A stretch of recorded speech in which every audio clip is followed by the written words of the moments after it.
Génesis 49. El liderazgo trasciende generaciones.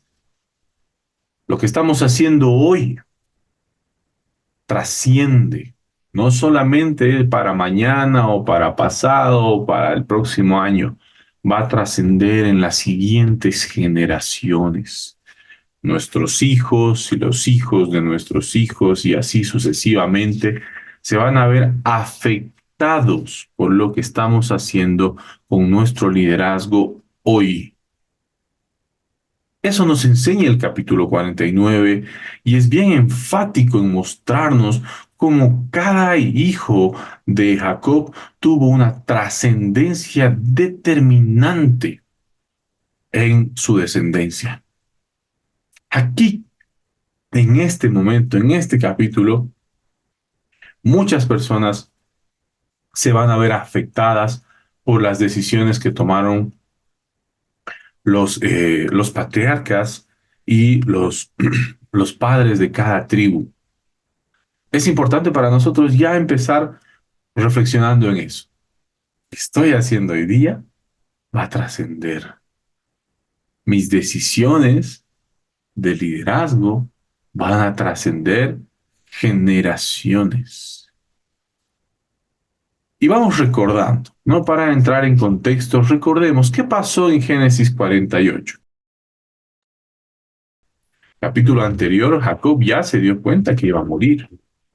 Estaba enfermo, dice, ¿no? Entonces, este hombre que ha vivido tanto, que ha sido próspero en tantos aspectos, lo más valioso que él tenía para entregar era su fe y sus experiencias de fe. Eso nos enseñaba el capítulo 48. Lo más valioso que tenía Jacob era su fe. Y eso es lo que hereda a sus hijos. Y en nuestro caso igual, lo más valioso que nosotros tenemos son nuestras experiencias con Dios. Eso es lo más valioso que tenemos. Todas las experiencias que vamos acumulando día a día, que tenemos con Dios, eso es más valioso que el oro y que la plata. Entonces, Jacob sabía eso, lo reconoce, da gracias a Dios y entrega a sus hijos. Y el 49 continúa con esto entregando bendiciones. Y vamos a ver que estas bendiciones y esto, todo lo que dice Jacob a sus hijos, tiene relación con el tiempo cronológico que vivimos nosotros, es decir, el pasado, el presente y el futuro. Fíjense que a cada uno de sus hijos, o a la mayoría, lo que Jacob les dice tiene relación con lo que han hecho y va a tener relación con lo que será. El presente sería ese momento específico en el que están reunidos escuchando a su padre. Y ahí Jacob les dice, esto que hicieron va a afectar este momento y va a afectar a tus generaciones. Muchas personas después que tal vez ni siquiera ustedes los van a ver, van a ser afectados por las decisiones que tomaron. Ese va a ser el tema central, que las decisiones que van a tomar estos líderes, cada líder de cada tribu, van a tener una trascendencia y que van a ser afectadas por su pasado, por las decisiones que tomaron en el pasado, van a ser trascendentes hasta el futuro. ¿Qué significa eso? Recalco, lo que estamos haciendo ahora va a determinar nuestro futuro y el futuro de nuestras generaciones. Estamos, por ejemplo, escuchando, estamos aquí reunidos escuchando, estamos participando o no estamos participando, en realidad solo estamos aquí conectados y nada más. Es importante entender que lo que vamos a hacer, que lo que estamos haciendo va a tener trascendencia. Por ejemplo, Rubén. Empieza con Rubén. ¿Y qué será lo que hizo Rubén? Hemos estudiado ya todo Génesis. ¿Qué será lo que hizo Rubén que afectó a su futuro? ¿Quién se anima a compartir un poco de qué se acuerda?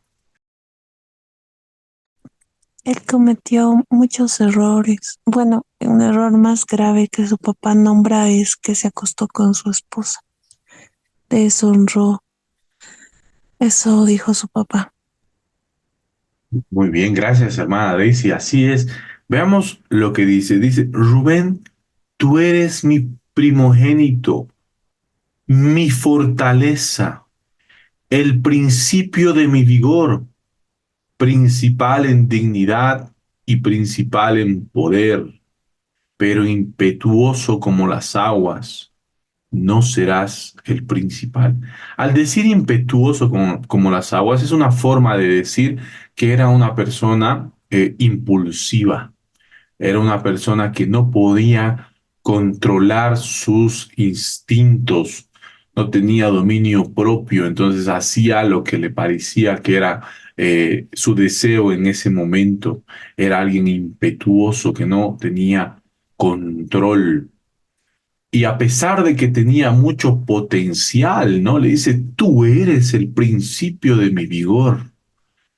O sea, eres una persona llena de potencial, pero un potencial desperdiciado por falta de este dominio propio, ¿no? Se vuelve, en vez de ser alguien fuerte, más bien se vuelve alguien totalmente vulnerable, como una ciudad sin muros, dice, ¿no? Es alguien que no controla sus impulsos, dice el proverbio. Entonces, ese fue el problema de Rubén. Rubén, como principal, como primogénito, perdió toda autoridad con sus hermanos ya no lo escuchaban, no le hacían caso, y bueno, cometió este terrible pecado de acostarse con la esposa de su padre. ¿Y cómo afectó esto en el futuro? Pues la tribu de Rubén fue una tribu que no tuvo trascendencia, no tuvo ninguna trascendencia en la historia de Israel. Más bien, así como Rubén impetuoso, como Rubén impulsivo, cuando están llegando a la tierra prometida, es la tribu de Rubén la que ve el terreno lindo, ve ahí que hay mucha prosperidad cerca del río, cerca del mar que había ahí, y decide pedir eso a Moisés, esa parte, quiere la parte que está por fuera de la tierra prometida. Claro, son impulsivos también, miran lo que les gusta, miran lo que les conviene, no miran con ojos espirituales y piden esa parte. Y al final esa parte es la parte que va a quedar más expuesta. Siempre que va a haber guerra, siempre que va a haber problemas, la tribu de Rubén es la que se va a ver dentro de las más afectadas en el futuro. ¿Por qué? Porque eligieron mal, porque fueron impulsivos en su decisión y no pudieron quizás controlar ese deseo de decir, quiero esta tierra. Esto de la tierra también es bien interesante porque ya nos ha mostrado en el caso de Jacob, perdón, de Abraham y Esaú, ¿no? Dice que Esaú vio lo que le gustó y vio que la tierra era buena, listo, Sodoma y Gomorra ahí, ¿no? Y aquí pasó también lo mismo con Rubén, ya estamos hablando del libro de Números más o menos, ¿no? Cuando están entrando a la tierra prometida. Entonces, importante ver las cosas de forma espiritual, importante no dejarnos llevar por lo material y poder tener este dominio propio que es tan necesario, porque lo que hizo Rubén trascendió en todas sus generaciones. Otro ejemplo es el de Simeón y Leví. En este caso, los ponen juntos y vamos a ver que dentro del logo que tiene la tribu de Simeón y la tribu de Leví es precisamente una espada. Porque este hecho que ellos tuvieron en el pasado va a afectar completamente su trascendencia, toda su descendencia. ¿Ustedes se acuerdan qué pasó? ¿Qué hicieron Simeón y Leví? ¿Por qué reciben las palabras de su padre en el verso 5? Dice, armas de iniquidad, sus armas. En su consejo no entre mi alma, ni mi espíritu se junte en su compañía. ¿Qué hicieron? ¿Por qué Jacob dice esto? ¿Alguno se acuerda? Ellos se vengaron violentamente de los habitantes de Siquem, engañándolos para que se hicieran la circuncisión. Fue terrible, ¿no? O sea, realmente conspiraron, engañaron, usaron las cosas de Dios para poder tomar venganza. Y claro, uno puede comprender que su hermana necesitaba ser redimida, necesitaba ser sacada de las garras de ese lugar, pero dice la palabra que ellos disfrutaron de esta violencia, se deleitaron en su violencia, no solamente buscaban venganza, sino que además disfrutaron de esta ira, de este furor, dice, maldito su furor, dice en el 7 que es fiero. No, más bien no dice malditos ustedes, ¿no? Sino ese furor, ese pecado que han cometido, maldito sea, y su ira que fue cruel. Yo los aparté de Jacob, yo los esparciré en Israel. Y tal cual, hermanos, tal cual.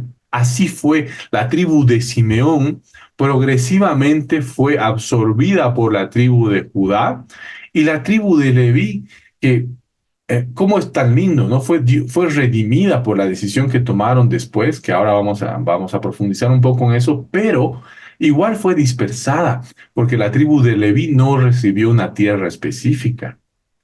La tribu de Leví fue dispersada entre todas las tribus y tenía ahí sus espacios, pero se cumplió lo que dijo Jacob.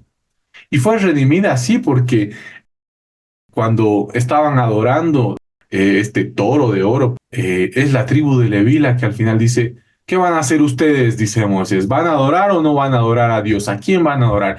Y son los de Leví los que dan un paso adelante y como eso redime su destino también. Así como pasó con Judá, él redimió por medio de una decisión su destino, Dios los redimió, en este caso Leví también, fueron redimidos, pero de todas formas fueron esparcidos. Algunos personajes que vamos a conocer en la Biblia que han sido de parte de la tribu de Leví es el profeta Samuel, es Aarón y también el apóstol Pedro. También los hermanos Jacobo, Juan eran parte de la tribu de Leví. Muy bien, vamos a continuar. Otro personaje importante. No los vamos a estudiar todos, pero vamos a detenernos en los más importantes o los más sobresalientes en este capítulo 49. El caso de Judá, por ejemplo, ¿no? A ver, ¿quién me puede contar un poco de la historia de Judá? ¿Cómo fue su pasado y cómo esto afectó a su futuro? Como en el pasado hemos visto, ¿no? Judá era prejuicioso, engañó a Tamar, propuso que lo vendan a José, pero luego, ¿qué pasó con Judá? Judá se arrepintió. Cuando se dio cuenta de lo que había pasado con Tamar, dijo, esta mujer es más justa que yo. Wow, convicción de pecado, hermanos, convicción Espíritu Santo en la vida de Judá, que reconoce su maldad, que se da cuenta de su pecado y cambia. Y luego ocurre el tema con Benjamín, que José dice, no, que se quede Benjamín cuando no se había revelado todavía José y es Judá, dice, no, ¿qué le va a pasar a mi padre? Yo no, mi padre va a sufrir, tal vez se va a morir, yo no podría hacerle semejante daño a mi padre.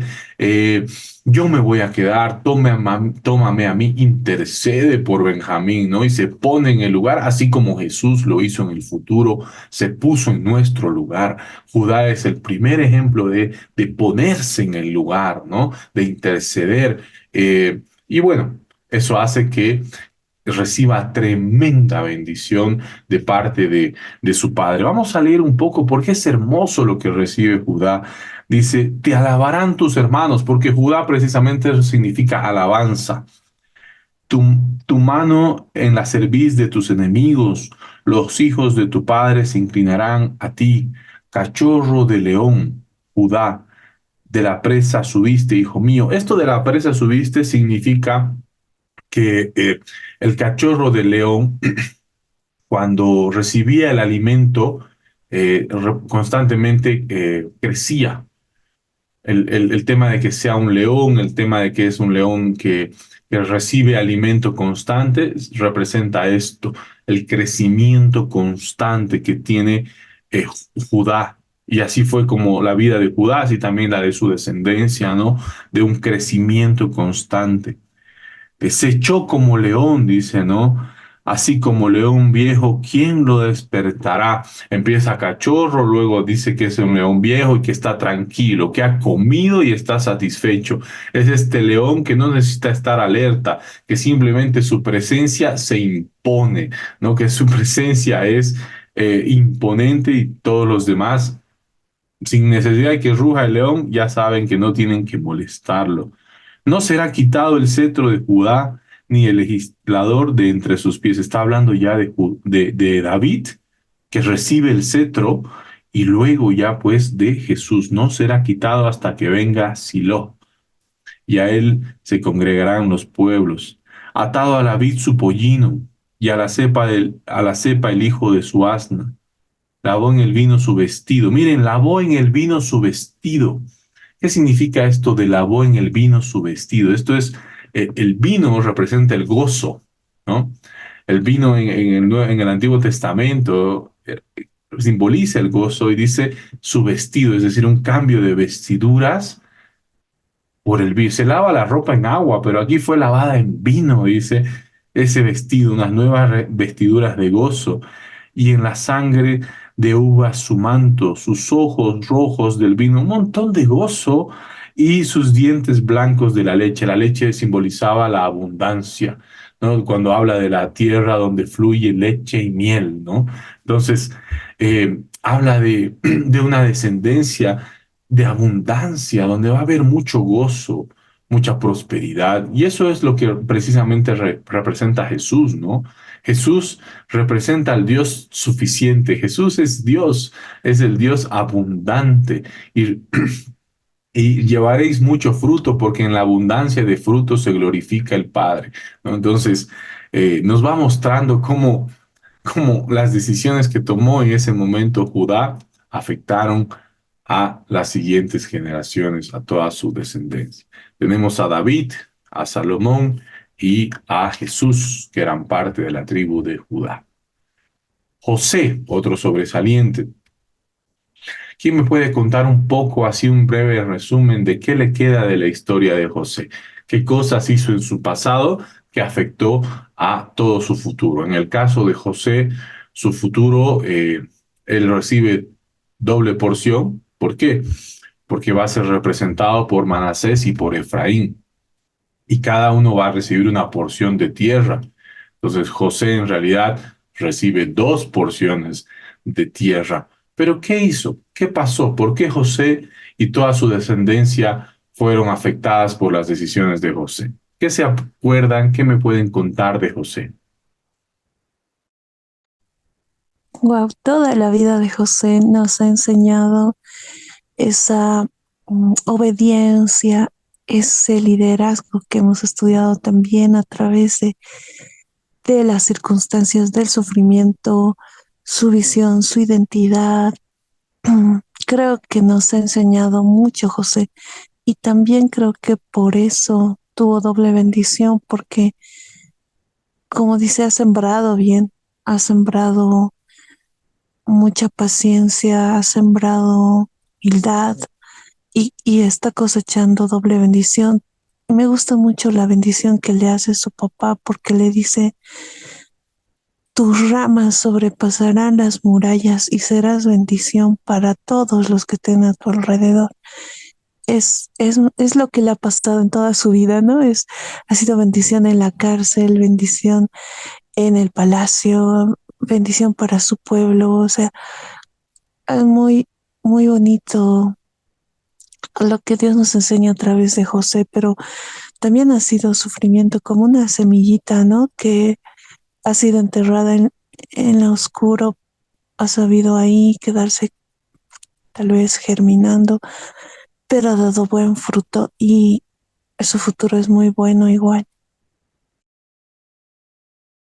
Así es, excelente resumen. Gracias, Daisy.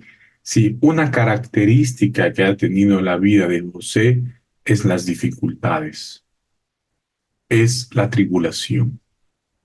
¿Por qué José llegó a ser quien era? Porque en cada dificultad él encontró su refugio en Dios.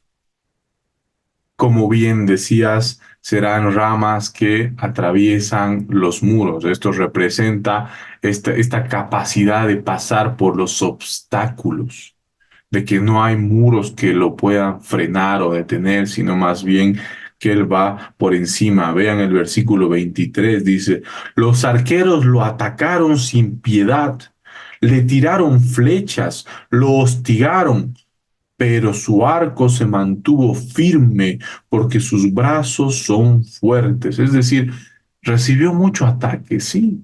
Y alguno puede decir, yo quiero ser como José. Bueno, hermano, tienes que saber que hay situaciones difíciles que vivió José que lo volvieron en la persona que él fue. Muchos de los personajes bíblicos que han sido sobresalientes y que nosotros admiramos han vivido situaciones difíciles. ¿Estamos dispuestos a pasar por la dificultad y demostrar en la dificultad nuestra fidelidad a Dios?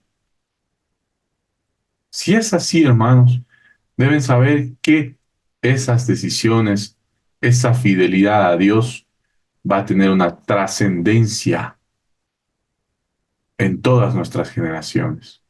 Y quién sabe, más adelante, de aquí a 50 años, nos recuerden como el que inició la vida de fe en la familia, o como el que tuvo fe en la dificultad, o la que tuvo fe a pesar de la dificultad, la que vio y presenció milagros.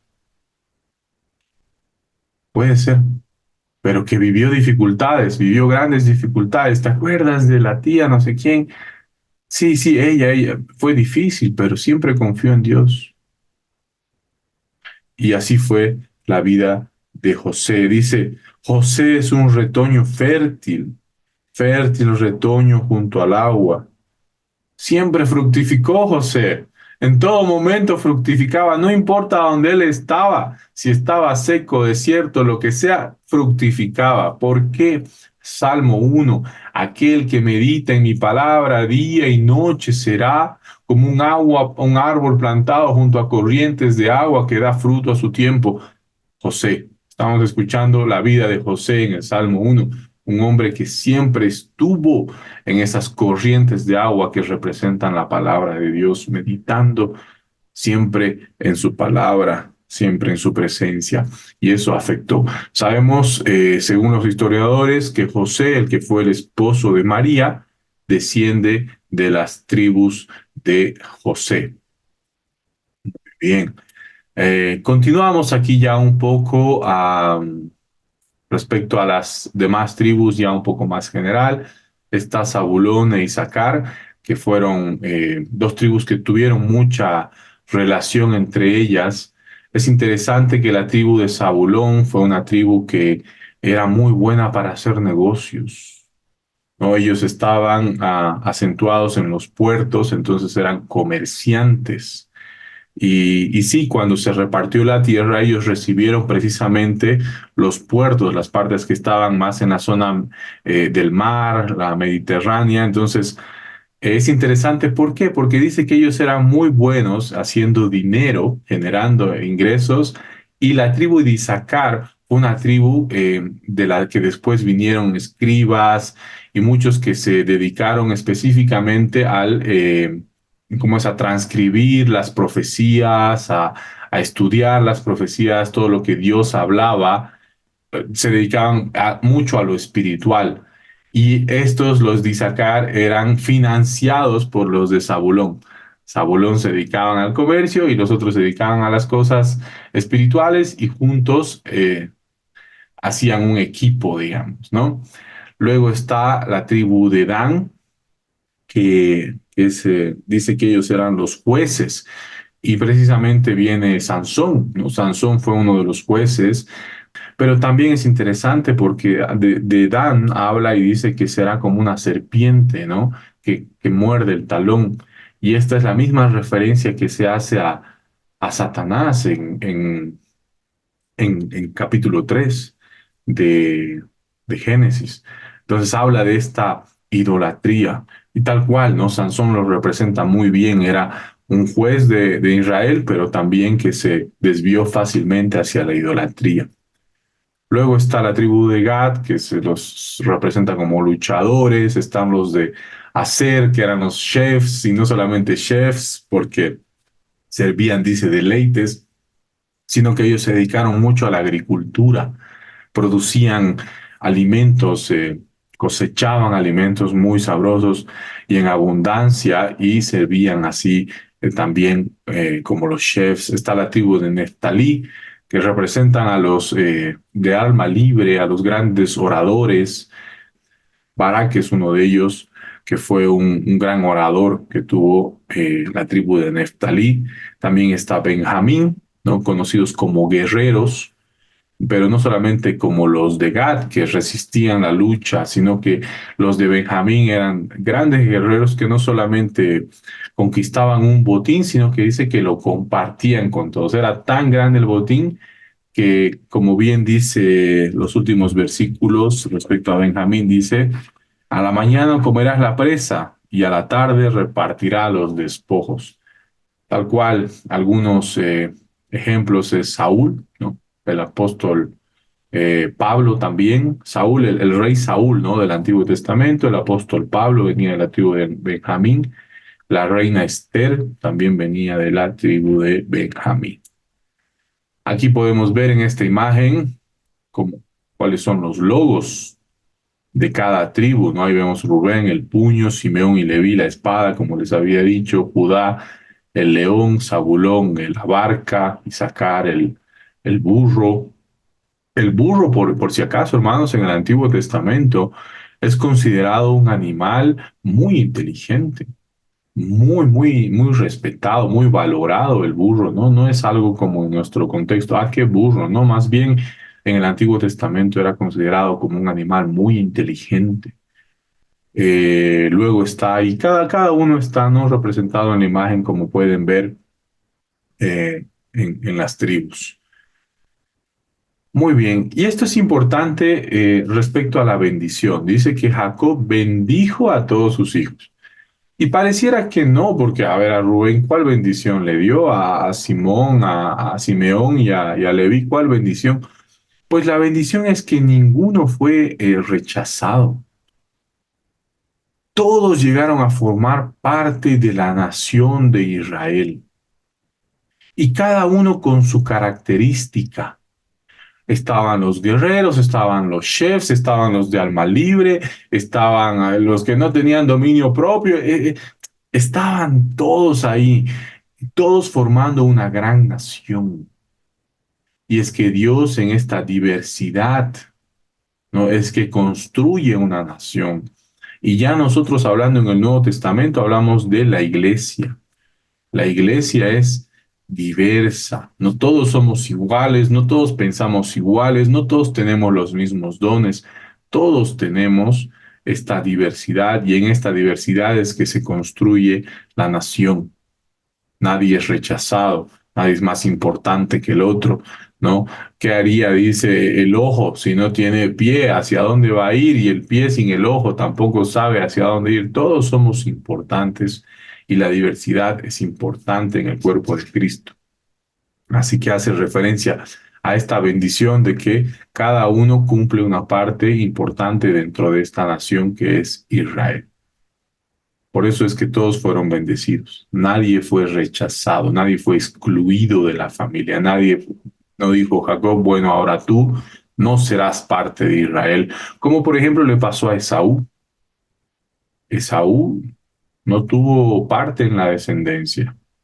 Los amonitas, nada que ver con Israel. Muy bien. O los edomitas, perdón, que vienen de parte de Esaú. Y finalmente vamos a ver el tema de la muerte. Con esto terminamos el capítulo 49, hermanos. Disculpen que me he extendido, es un capítulo súper largo. Habla mucho sobre la muerte de una forma digna, como Jacob recibe la muerte con dignidad, con fe y esperanza. Y es el deseo que deberíamos tener todos nosotros, de saber que va a llegar ese momento y cuando llegue ese momento, que sea un momento digno, un momento de bendición para los que están a nuestro alrededor y de fe, porque él mismo dice en el verso 29, dice, voy a ser reunido con mi pueblo. Tiene la certeza de que hay vida después y de que va a ser reunido con los que son de su pueblo. Y finalmente el 23 dice, y el 33 dice, y fue reunido con sus padres. Y eso es, al final, la muerte, el peregrinaje, es terminar este paso por el mundo y reunirnos con los que nos están esperando. ¿Por qué? Pues porque hay vida después de este suceso temporal en el mundo que es la muerte. Y con eso terminamos, hermanos queridos, el capítulo 49. Gracias por estar juntos hoy y escuchar, estar atentos y participar